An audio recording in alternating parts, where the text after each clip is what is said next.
Everything has changed.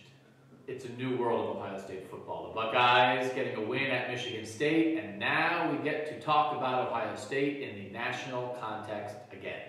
I'm Doug Maurice. Welcome to our Ohio State Big Ten show, along with Ari Wasserman and Bill Landis, and this week a special guest as we talk about Ohio State, not just in the Big Ten, but out there in the great big world.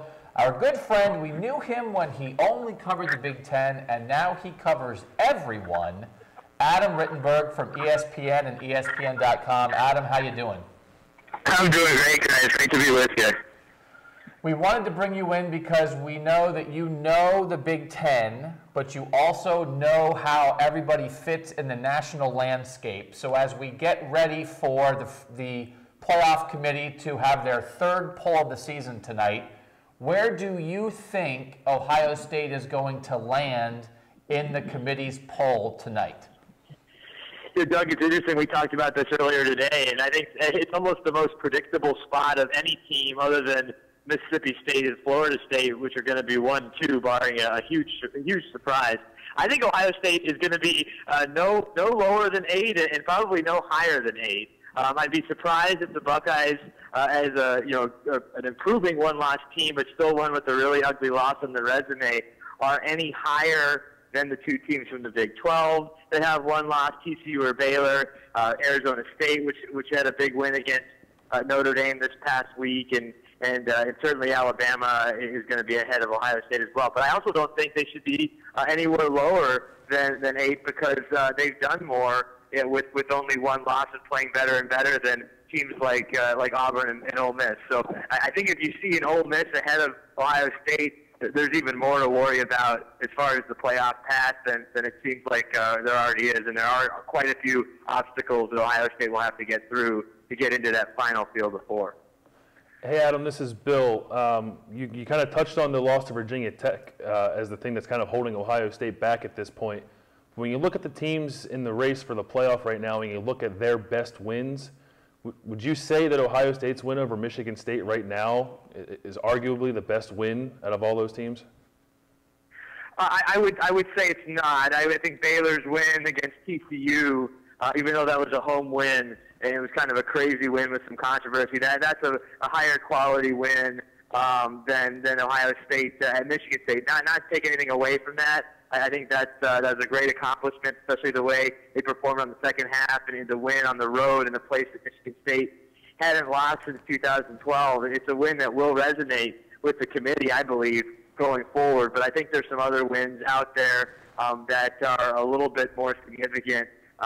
Even a game like Auburn, for Mississippi State to beat them, I think that's an important win. You just go down the list. Oregon is a team with some pretty good wins on its resume, including a road win against UCLA that I think will resonate with the committee. UCLA, for some reason, and you're starting to see it a little bit more now than a couple weeks ago, really has the committee's attention as a quality team. So I think everyone can kind of point to 1 or 2 wins, but Ohio State will definitely emphasize what it did on Saturday night in East Lansing. Adam, Ari here. You've been all over the country. You've seen a lot of teams, and obviously you're very familiar with the Big Ten as well. Just from watching all these teams and seeing what they're made of and how they've performed, where do you think Ohio State actually stacks up against some of these teams just from what you saw on the field?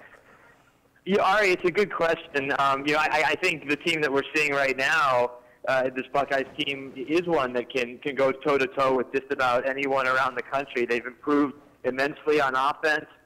Defense is still pretty solid, especially up front with guys like Joey Bosa. So I think that they beat a lot of these teams on a neutral field. I think they could beat a Baylor team. I think TCU would be a really good game, although I give TCU an edge. They've been more consistent week to week, other than the Baylor game, than anyone. Maybe outside of Mississippi State and Florida State. So I think Ohio State could be in a lot of these games, and that's really the crux of their argument, guys.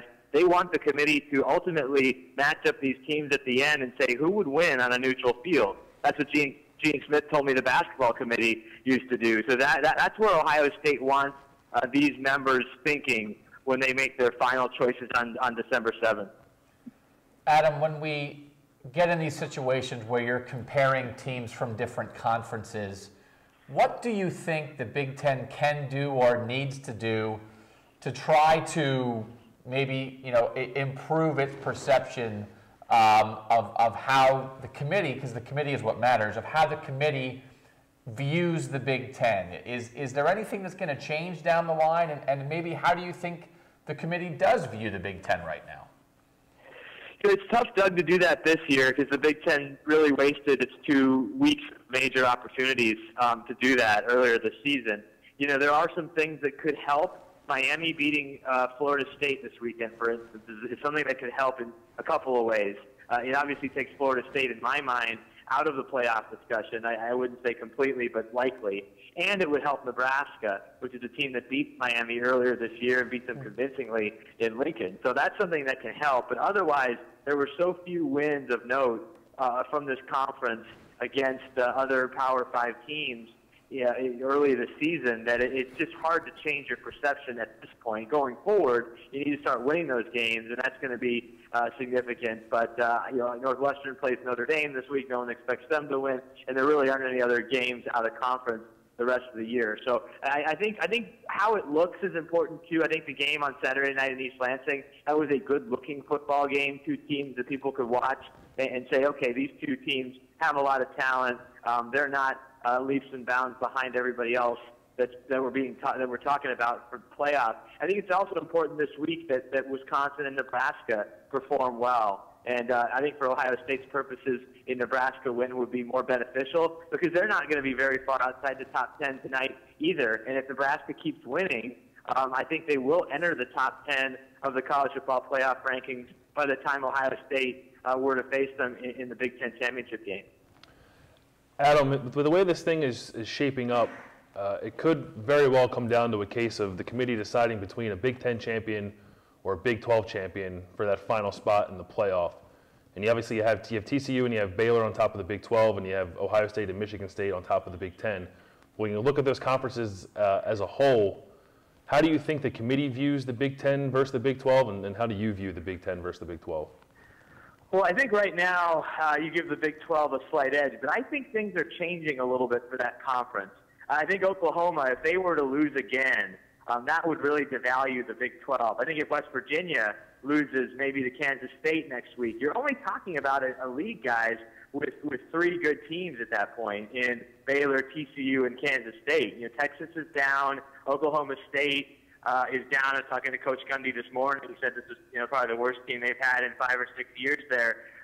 So it's not maybe as loaded as we thought it was a few weeks ago. West Virginia is a solid team, but they already have 3 losses. So I think there's a chance here if certain things work out. Michigan State winning out, Ohio State winning out until the league championship game, Nebraska maybe winning out, and Wisconsin only losing to Nebraska. That would look a little bit better for the Big Ten. At least you could make some sort of a comparison to the Big 12 at the end. But right now I do think the Big 12 looks a little bit stronger, and certainly TCU's definitive win against Minnesota, a team that we haven't talked about but is very much in the mix for the West Division, helps the Big 12's case against the Big 10. Adam, you've already touched on Nebraska, Wisconsin a few times just in your answers, but from Ohio State's standpoint, obviously they've got a big win against Michigan State, a glaring loss against Virginia Tech. If it comes down to that Big 12, Big 10 debate at the end of the year that Bill just asked, how much does Ohio State need Nebraska to win this game on Saturday, and how much do you think Ohio State needs to be playing a quality Cornhuskers team to add and maybe a second quality win into the mix for their chances? Yeah, I think it's critical because you're going to look at wins against the top 10, and I think some of those wins matter more than others. For example, the Mississippi State they get credit for a win against Texas A&M, which was a top 10 team at the time. And they've clearly fallen out. They had a big win last week against Auburn, but I don't think anyone would say A&M is anywhere near a top 10 team this season. So, but to have that at the end of the year, a Nebraska team that if they went out would only have a 5-point road loss against Michigan State, a Nebraska team that would have maybe a very quality win against Miami, especially if Miami wins this week against Florida State. That's the best case scenario for Ohio State, and it is important that turns out to be. Wisconsin, if they were to win out if people would still look at that loss to Northwestern, which is hard to imagine from Wisconsin, and they also have a loss to LSU, an LSU team that's going to lose at least 3 games, if not 4 or 5. They're actually an underdog this week at Arkansas. So, I think it's critical that Ohio State, for the many things that they need to work out to get into that playoff mix, I think a Nebraska win on the road this week, and then followed up by a home win against Minnesota and a road win against Iowa. There's no doubt in my mind that the Huskers would be a top 10 team by the time Ohio State gets them in Indianapolis. Adam, we miss having you in the Big Ten each week, but we love reading your stuff from around the country. So thanks for taking time to join us, and hopefully we'll see you soon, man. Absolutely, guys. Great to be on with you. Thanks, Adam. Thanks, Adam.